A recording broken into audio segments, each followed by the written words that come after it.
Bonjour à tous, très bonne année 2024, je vous souhaite tout ce que je peux vous souhaiter, succès, bonheur, joie, réussite, tout ça, et je vous propose qu'on commence tout de suite l'année avec un bilan couture. Je vous l'avais promis dans ma dernière vidéo et d'ailleurs j'en profite. Merci beaucoup à toutes les personnes qui ont rejoint cette chaîne depuis ma vidéo avec Raphaël, j'espère que le contenu que vous allez trouver sur cette chaîne vous plaira, et quoi de mieux pour introduire ce que je couds qu'un bilan couture finalement. Donc je commence maintenant. Je commence tout de suite avec la robe Simone d'Atelier Berny, je vous mets le dessin technique juste ici. La robe Simone, c'est une robe qui peut se décliner en blouse également, qui est une robe avec un col tailleur, voilà, si je fais comme ça vous le voyez mieux, avec un col tailleur et des manches avec des plis creux sur la tête de manche et au niveau des poignets. Vous avez des fentes indéchirables, poignées de manche. Et c'est une robe qui est droite et sur laquelle vous pouvez ajouter, ou non, hein, selon votre style, une ceinture.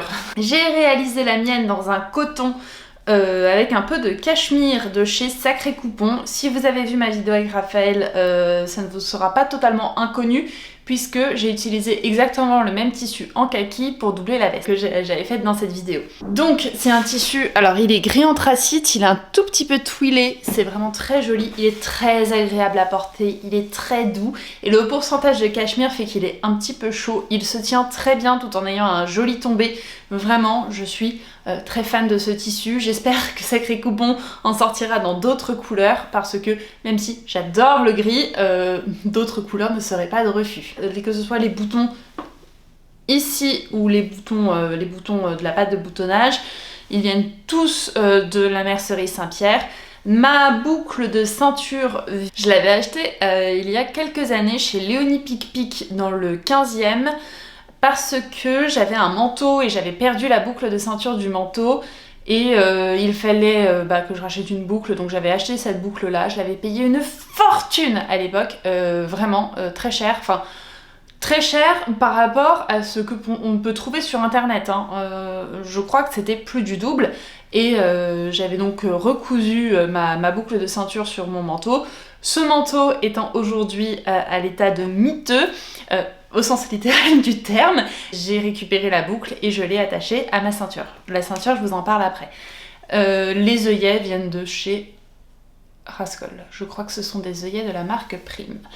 Voilà, j'ai fait le tour. Et également, petite mercerie, mais il n'y a que moi qui la verra, mais j'y viens après. Donc cette robe, je l'ai réalisée dans le cadre du test patron. Le patron m'a été gracieusement offert dans le cadre du test par Morgane, et écoutez, je l'adore, hein, voilà, mais de toute façon à chaque fois que je couds une nouvelle robe ça devient ma robe préférée, mais celle-ci je pense que ça va être ma robe préférée pendant un moment, parce que je trouve qu'elle se prête parfaitement à la saison automne-hiver, de par sa couleur, de par sa forme, elle est très facile à associer avec beaucoup de choses. Par exemple, je peux la porter aussi avec des petits cols roulés ultra fins que je mets sous la robe, c'est vraiment joli. J'en mets un noir et je trouve que c'est très élégant comme tenue, des collants, des bottes, des petites derbies, voilà. Je trouve que c'est une robe qui va vraiment avec beaucoup de choses et qui peut être réalisée dans beaucoup de tissus. D'ailleurs, si vous voulez voir sur internet, il y a une vidéo un peu sous longue de Raphaël qu'il a cousu en jean notamment, et je trouve que l'effet en jean est vraiment très sympa, ça m'a donné beaucoup d'idées. J'ai oublié de le dire, vous avez des pinces qui descendent ici au niveau des épaules et qui sont également dans le dos, qui sont dans le qui se prolongent dans le dos. C'est vraiment très beau, j'adore cet effet, je trouve que c'est vraiment un patron fini et parfait de la part de Morgane, et je dirais même que c'est le patron, je trouve, qu'elle a sorti qui est le plus abouti de tous ceux qu'elle a sortis jusqu'à maintenant. Donc vraiment super fan du rendu. Pour le col tailleur, c'était une méthode que je ne connaissais pas du tout. Elle l'a mise sur sa chaîne YouTube si vous voulez aller voir. Et je suis assez surprise du rendu. Au début, je me disais, mais je comprends pas trop ce que je suis en train de faire. Alors, il faut suivre ça vraiment de manière méticuleuse. Quand elle dit qu'il faut s'arrêter à 1 mm, il faut vraiment s'arrêter à 1 mm, mais le rendu est très sympa. Alors oui, c'est long de monter un col tailleur, mais elle a rendu la chose très simple, très accessible. Vraiment, j'avais eu une expérience l'année dernière avec un col tailleur terrible, terrible. Et là, elle a vraiment désacralisé pour moi le montage du col tailleur. D'un point de vue des finitions, encore une fois, moi je trouve que c'est ultra abouti. Vous avez des coutures anglaises partout, donc sur les côtés ici. Vous avez une parmenture, vous savez que moi je n'aime pas trop les parmentures, mais là je reconnais qu'il n'y a pas trop moyen de faire autrement, puisque vous avez une patte de boutonnage et que pour fermer le col tailleur c'est quand même plus joli.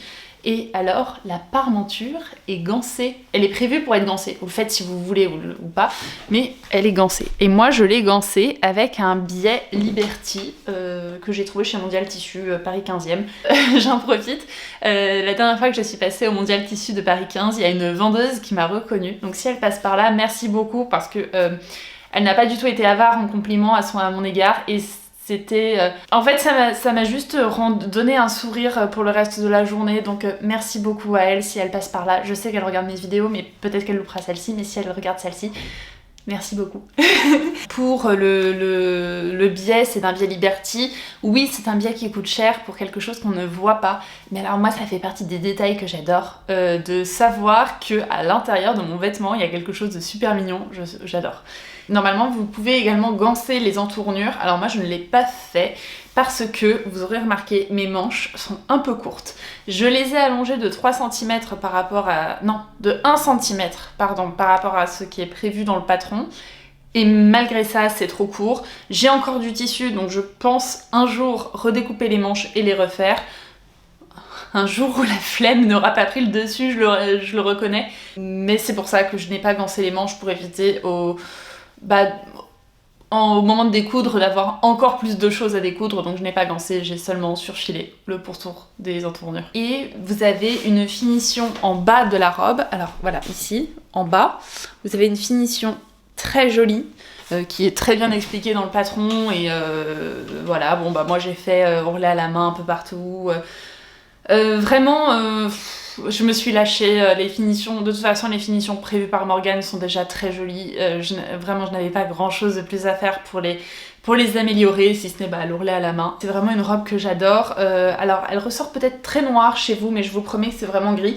Et puis voilà, je vous mets l'insert porté juste ici, vous pourrez voir ce qu'elle donne. Pour, donc autre ajustement que j'ai fait, j'ai allongé la robe de 6 cm pour ma silhouette, et je trouve qu'elle tombe pile poil bien. Souvent j'entends que les patrons Atelier Bernie sont un peu courts. Bah écoutez, moi 6 cm de plus pour ma grande taille c'était parfait. Et alors ce que je trouve aussi trop bien avec ce patron, c'est que je vous disais qu'on pouvait en faire beaucoup de choses, mais imaginez ce patron, vous le surtaillez, moi je l'ai fait en 36, mais vous le surtaillez, vous le faites en 38 voire 40 dans une gabardine. Bah vous avez une veste de mi-saison. Je donne l'idée, vous en faites ce que vous voulez, mais je donne l'idée. Moi c'est une idée que j'ai eue en tout cas. Et pour la ceinture, je n'avais jamais fait... Alors d'habitude je mets pas de ceinture sur mes robes, pas de ceinture faite maison parce que je trouve que c'est vraiment ni fait ni à faire, que ça fait un peu cheap, honnêtement. Et là, comme c'était une ceinture avec des œillets, je me suis dit bah pourquoi pas la tenter. Je n'avais jamais fait de pose d'œillets avant, donc vous voyez j'ai posé mes œillets avec la petite pince là. C'était très agréable à faire, j'ai adoré, je pense que j'ai trouvé ma voie, je ne veux faire plus que ça dans ma vie. Et pour ce qui est de la pose de l'ardillon, j'ai fait une boutonnière. Normalement, Morgane prévoit dans son patron pareil, vous faites un œillet et vous passez l'ardillon dans... L'ardillon. Je disais adrillon pendant longtemps et finalement c'est ardillon. Donc on passe l'ardillon dans l'œillet et moi quand j'ai défait la boucle sur mon manteau, je me suis rendu compte que sur mon manteau c'était une boutonnière qui était faite toute petite. Et je me suis dit bah je vais faire pareil. Donc j'ai fait une petite boutonnière ici, vous voyez plutôt bien.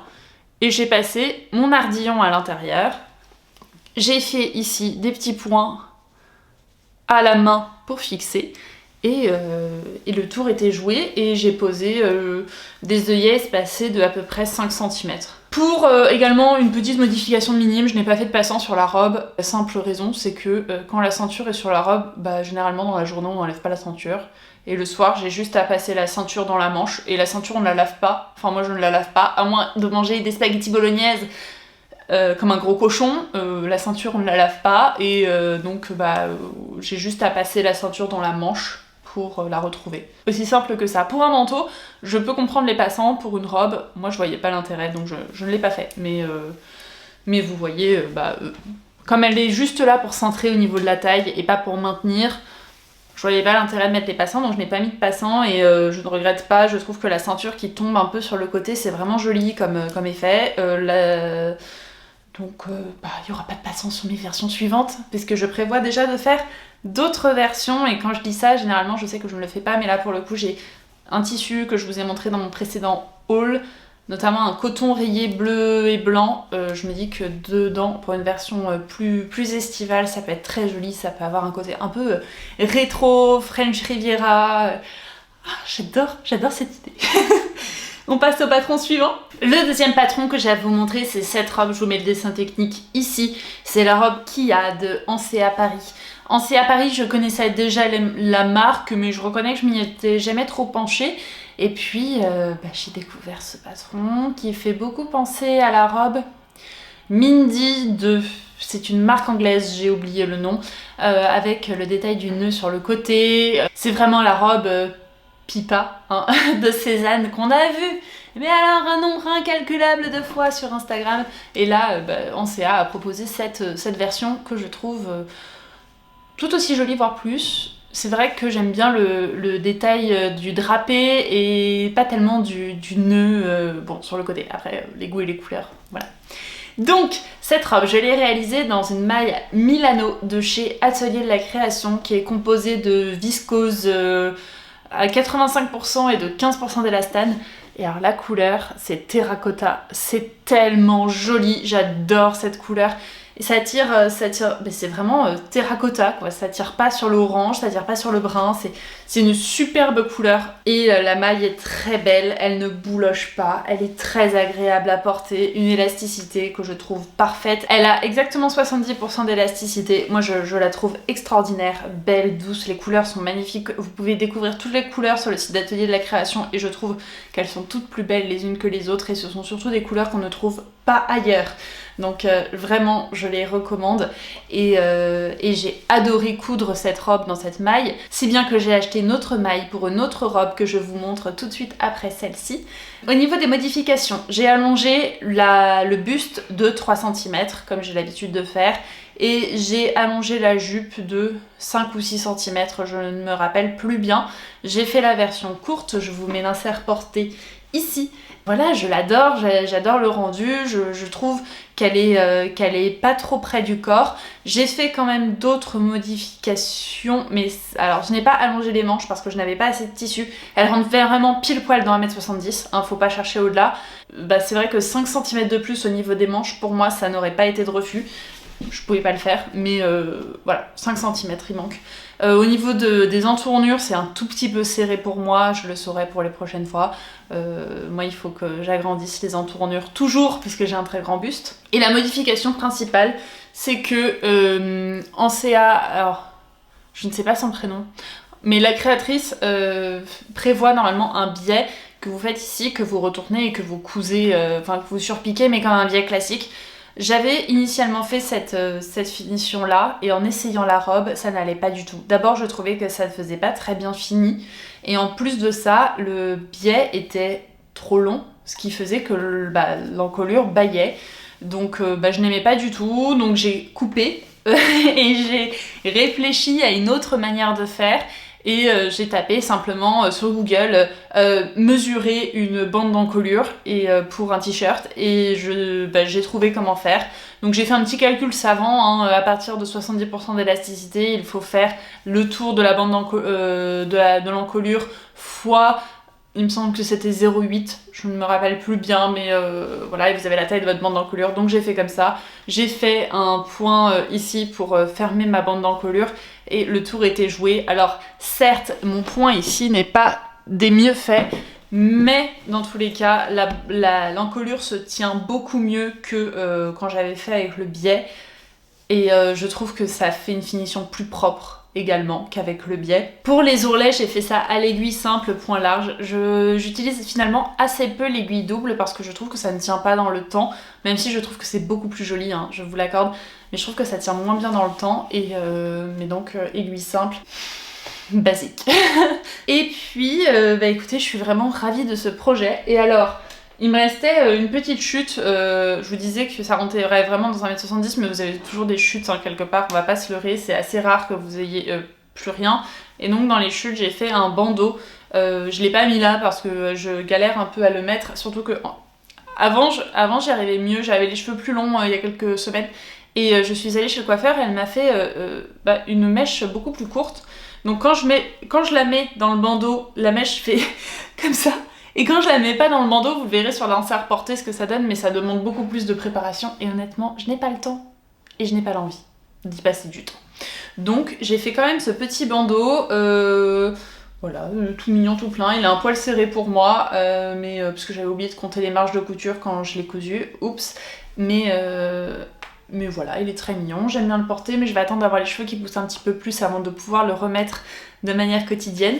Mais en tout cas, si vous cherchez une robe très rapide à coudre, vraiment, je pense qu'en 2 heures, elle était cousue à la machine à coudre, donc peut-être qu'en 45 minutes, à la surjeteuse, elle est finie. Si vous cherchez une robe rapide à coudre et qui a vraiment son effet, je vous la recommande. Également, j'ai oublié de dire un truc, je l'ai cousue en taille 34 et je trouve qu'elle taille vraiment grand. Sauf moi, au niveau des entournures, il faudra que je modifie mais pour de prochaines versions, mais je trouve qu'elle taille quand même plutôt grand, donc vous pouvez largement sous-tailler si vous la faites. Et je vous conseille de faire une bande d'encolure et non pas un biais. Je trouve que c'est plus fini, que la finition est beaucoup plus jolie comme ça. Et je sais pas si véritablement tracer du biais dans du jersey ou de la maille, ça fait vraiment la différence. Dites-moi ça en commentaire parce que je suis assez perplexe par rapport à ça. Moi je trouvais que vraiment ça faisait pas du tout une jolie finition. Mais peut-être que si vous le faites, vous trouverez ça joli et dans ce cas-là, grand bien vous fasse. Je vous propose qu'on passe au projet suivant. Je vous parlais donc d'une robe en maille, dans la maille Milano de chez Atelier de la Création. La voici, c'est la robe Gachina de Charlotte Jobert. Je vous mets le dessin technique juste ici, que j'ai cousu donc dans la même maille que celle que j'ai utilisée pour la robe Kia, mais cette fois-ci en teinte bordeaux. J'adore cette couleur, elle est magnifique. Cette couleur est magnifique. C'est un bordeaux, mais un bordeaux chaud. C'est pas le bordeaux qui tire trop sur le violine ou qui tire trop sur le trop foncé. Là, on est vraiment sur un bordeaux qui tire bien sur le rouge. Je trouve que cette couleur est superbe. Pour les modifications que j'ai apportées, puisque j'ai déjà cousu cette robe, les modifications, c'est que j'ai allongé le buste de 3 cm. J'ai allongé la jupe de 7 cm et j'ai allongé les manches, j'ai enlevé les poignées de manches et j'ai allongé les manches de 7 cm. Je pense que j'aurais pu allonger les manches de 3 cm supplémentaires. Décidément, le thème de cette vidéo, c'est allonger les manches. Pour la longueur de jupe, j'aurais pu allonger de encore quelques centimètres. Là, elle m'arrive vraiment mi-mollet. Je trouve que cette longueur est très jolie, mais un peu plus long, ça n'aurait pas été de refus également. Pour cette robe, alors pareil, j'ai tout cousu à la machine à coudre, vraiment je fais tout avec ça.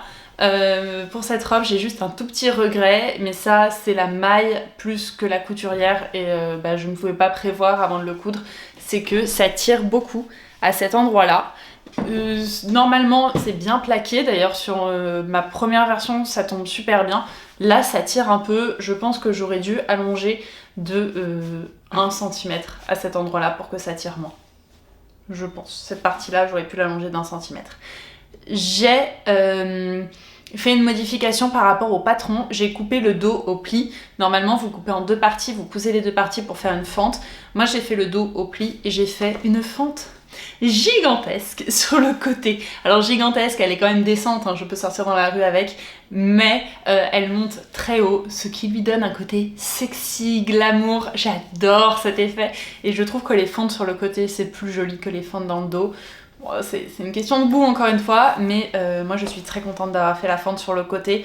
Je me suis en réalité j'ai cousu, je me suis dit ok là ma fente elle commence là et j'ai fait le reste en fente. Pour le coup ici j'ai fait des points, alors vous voyez d'ailleurs j'ai même pas fait de double rentrée au niveau des manches parce qu'elles étaient déjà bien assez courtes, mais j'ai fait au point zigzag, vous le voyez plutôt bien, d'ailleurs vous voyez même l'intérieur, c'est magnifique. J'ai fait au point zigzag, pas du tout, au point double. J'ai fait mes ourlets au point double. Je trouve que vraiment c'est beaucoup plus joli au point double qu'au point simple, mais ça tient moins bien. En fait, je trouve que ça dépend des tissus. Il y a des tissus sur lesquels ça tient très bien et des tissus sur lesquels ça tient beaucoup moins bien.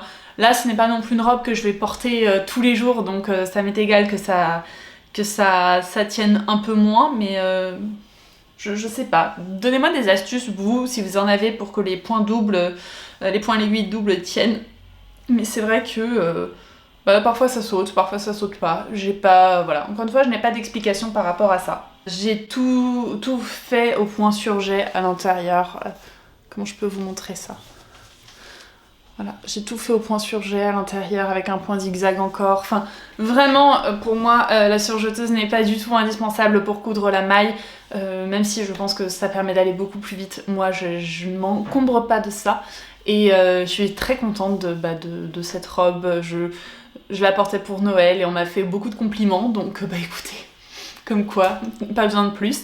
Et avec une paire de bottes et un joli rouge à lèvres comme j'ai aujourd'hui, où elle se suffit vraiment à elle-même, elle n'a pas besoin d'être accessoirisée, elle est très confortable. Moi je peux la porter sans soutien-gorge. Alors là je l'ai cousue en taille 38, je pense que un 40 ça aurait été nickel. Enfin, là je me sens bien maintenue, hein, on va dire ça.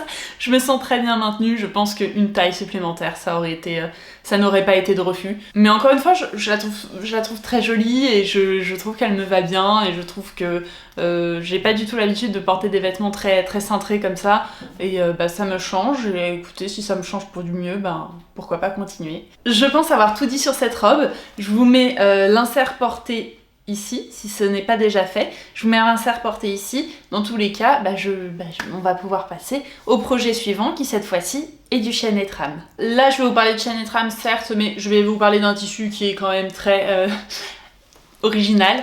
Ce tissu m'a été offert, ces tissus, puisqu'il y en a deux en réalité, ces tissus m'ont été offerts par Toretto Tessuti. Merci énormément à eux de leur confiance et ils m'ont été envoyés dans le cadre d'une collaboration avec Artezane, donc entre Toretto Tessuti et Artezane, pour les fêtes sur la couture de tissu sequin. Et donc ils m'ont choisi, entre autres, parmi plusieurs créatrices de contenu pour cette collaboration. Artezane sortait un cours sur la couture de sequin et Toretto Tessuti faisait un drop de tissus à sequin, tous plus beaux les uns que les autres, et j'ai eu celui-ci.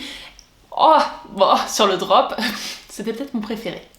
Quoique celui de Pauline BZK était super beau aussi. Je vous invite à le découvrir sur sa chaîne. Donc ce tissu, vous voyez, il est bleu marine. Et alors la particularité, c'est que les sequins sont en pyramide. Donc vous avez à peu près une centaine de sequins par centimètre carré. J'ai choisi de coudre ce tissu sequin dans une robe. C'est le modèle Ménilmontant des carnets d'Artezane.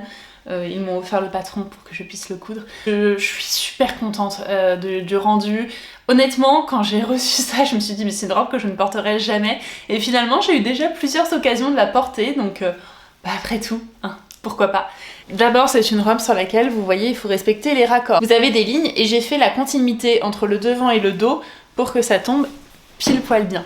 Promis, je vous ai promis une vidéo sur les raccords et je vous jure qu'elle va arriver très vite. J'ai le tissu, j'ai les tissus puisque je vais faire plusieurs types de tissus pour ces vidéos, j'ai les patrons, j'ai tout ce qu'il faut pour vous faire cette vidéo. C'est juste, il me faut du temps. Et ça demande également de la pédagogie et je ne sais pas si j'en ai ou pas pour le moment. Donc écoutez, ce sera à voir. Mais donc promis, ça va venir. Vous avez des manches, vous avez les manches et vous avez des fronces ici avec un petit bracelet de manche, voilà, et c'est entièrement doublé. Donc moi j'ai un satin de polyester un petit peu stretch qui vient de chez Toretto Tessuti également. Je vous aurais mis tous les tissus dans la barre d'infos pour doubler la robe parce que j'aurais pas pu la porter juste comme ça, hein. Vraiment sans doublure c'est importable, ça gratte, c'est pas agréable, donc la doublure est absolument nécessaire. Je n'ai pas eu besoin de faire d'ouverture au niveau du col parce que vous voyez c'est très large. D'ailleurs j'ai cousu la robe en 36 et l'ouverture est très large, donc je n'ai pas eu besoin de faire une goutte dans le dos ou autre. Ma tête passe sans aucun problème. Je me faisais toute une montagne de la couture de sequins et finalement c'est très simple. Je vais pas tout vous détailler puisque bah, vous avez le cours d'artisan pour ça et je vous aurais mis le cours également en barre d'infos, mais je ne m'attendais pas à ce que ce soit aussi facile. En plus le cours m'a bien accompagnée, je remercie Sandra qui gère le cours parce que elle a été très présente. Moi j'étais paniquée à l'idée de coudre ce tissu et en plus comme c'était une collaboration je voulais bien faire, enfin c'était une collaboration. Je n'étais pas payée pour ça, mais comme on m'avait envoyé tout pour le faire, je voulais vraiment faire les choses bien et donc je pense que je me mettais une pression toute seule qui n'était absolument pas nécessaire. Mais merci à Sandra de m'avoir vraiment aiguillée dans tous les sens du terme pour la couture de cette robe. J'adore, elle est fun, elle est brillante, elle est disco. Et puis la coupe droite, moi je l'ai un peu rendue trapèze, j'ai un peu élargi le trapèze. La coupe un peu trapèze, moi j'adore ce genre de coupe, je trouve que c'est super flatteur sur ma silhouette en tout cas, donc ravie. Pour ce que j'ai fait en plus, donc j'ai allongé la robe et puis je l'ai raccourcie encore par rapport à ce que j'avais allongé parce que je trouvais qu'elle me tombait trop longue, mais j'ai pas du tout touché à la longueur de manche. De toute manière, j'étais quand même contrainte puisque comme ce sont des lignes, je pouvais pas couper au milieu d'une ligne, il fallait que je coupe sous une ligne, donc bah, c'est soit 3 cm de trop, soit 3 cm trop court, donc j'avais quand même cette contrainte là. Alors j'ai fait plusieurs techniques qui n'étaient pas abordées dans la trame de montage de cette robe. Pour les manches notamment, pour la doublure au niveau des manches, j'ai utilisé la méthode que Méthode Mathilde utilise pour la robe Scarlett. Je vous mettrai la vidéo en barre d'infos. Si vous voulez voir comment elle double ses manches, j'ai utilisé cette méthode-ci. Ça s'est extrêmement bien passé, je savais dans quoi je me lançais. Et j'ai fait une surpiqûre à la main au niveau du décolleté. Donc avec une aiguille comme ça. Comme de toute façon c'est fondu dans les sequins. Oh, personne ne le voit, mais sinon ça ressortait trop.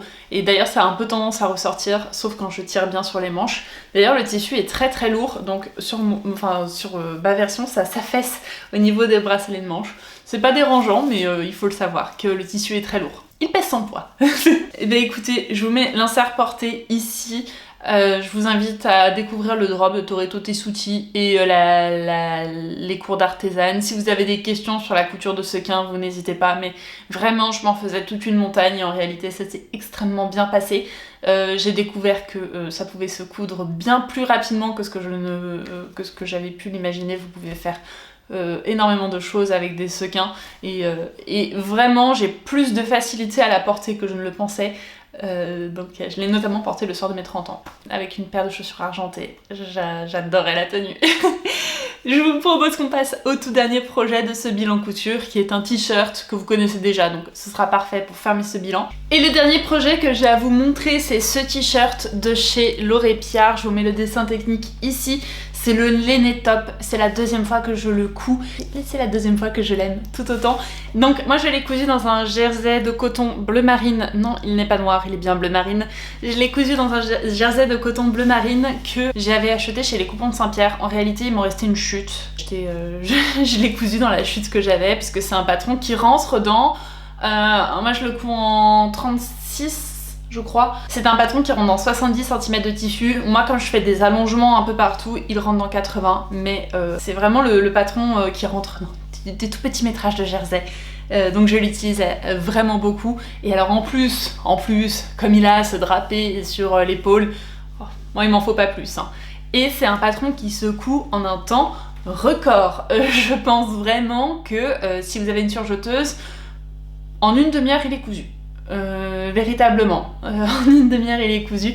À la machine à coudre ça prend 1h30 à peu près. Il est vraiment très très rapide et je l'adore.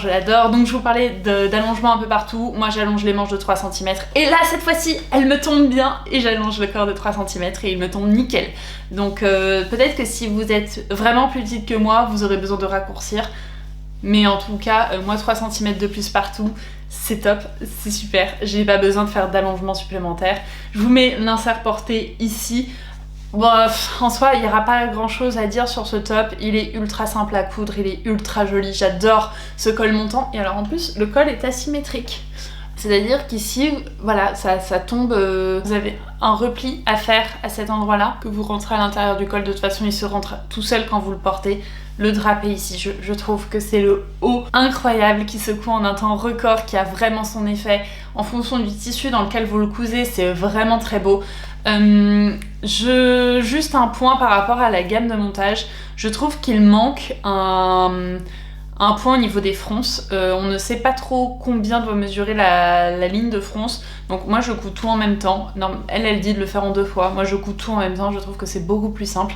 Voilà, j'adore ce t-shirt, je pourrais m'en coudre 37 000 versions. C'est vraiment ultra flatteur, je trouve. Et vous avez possibilité de le faire en robe également. Elle vous propose le hack directement dans la fiche de patron, et je pense que je vais le faire une fois. La robe propose une ligne de fronce juste au-dessus des hanches. À mon avis, ça doit avoir un rendu extraordinaire. Mais pour le moment, je me contente du t-shirt. Ça me permet de liquider mes chutes de jersey. Ça me va très bien. Mais vraiment, vraiment j'aime beaucoup. Et là, pour le coup, je n'ai pas le problème au niveau de l'entournure qui est trop serrée. Donc, nickel. Peut-être que, à refaire, il faudrait que j'allonge un tout petit peu la ligne d'épaule. Là, elle m'arrive ici, que je mette, allez, 1 cm de plus. Alors franchement, c'est du chipotage parce que c'est plus visuel que du confort. Mais j'adore ce t-shirt. Je pourrais le dire je ne sais pas combien de fois. Mais vraiment, si vous vous mettez à la couture de maille et que vous ne savez pas trop quoi coudre en premier, je vous conseille celui-ci. Il n'y a pas besoin de mesurer une bande d'encolure, de la poser. Il n'y a pas besoin de laminette. Vous avez un devant, un dos, des manches. Ultra rapide. Vraiment ultra rapide à coudre et avec un effet incroyable. J'espère que ce bilan de couture vous a plu, que vous avez découvert de nouveaux patrons ou que ça vous a donné envie de vous mettre à la couture de maille. Moi, je vous le dis, la maille, depuis que j'ai goûté à ça, je suis complètement addicte. Je pourrais en coudre tous les jours. J'adore la couture de maille. Je vais quand même me remettre à de la couture de chaîne et trame parce que j'ai beaucoup de tissus chaîne et trame à coudre. D'ailleurs, je vais très clairement ralentir mes achats de tissus les prochaines semaines. J'ai une commande Strager à faire et une commande de mercerie sur Ralscoll à passer. Mais je ne pense pas recommander de tissus avant un moment. Je pense que j'ai suffisamment de quoi faire avec ce que j'ai pour les prochains mois, voire l'année entière. Donc bon, si un coup de cœur, il y a un coup de cœur, je l'arrêterai pas, mais ça fait partie de mes projets. Et à propos de ces projets, je pense que ma prochaine vidéo sur YouTube devrait sortir plus rapidement, et ce sera est-ce que j'ai atteint mes objectifs de 2023 ? Spoiler alert, non, pas du tout. Et quand j'ai regardé la vidéo, je l'ai regardée le 31 décembre au matin, et je l'ai regardée et je me suis dit comme quoi on peut pas tout prévoir dans la vie, mais c'est pas grave. Donc est-ce que j'ai atteint mes objectifs de 2023 ? Qu'est-ce que je pense de mon année couture et contenu 2023 ? Et quels sont mes objectifs pour 2024 ? Voilà, ce sera ma prochaine vidéo et je pense qu'elle sortira très vite. Donc si vous voulez la suivre, n'hésitez pas à vous abonner. Je vous souhaite encore une fois une excellente année et puis moi je vous dis à très bientôt sur YouTube et encore plus vite sur Instagram. Bye bye.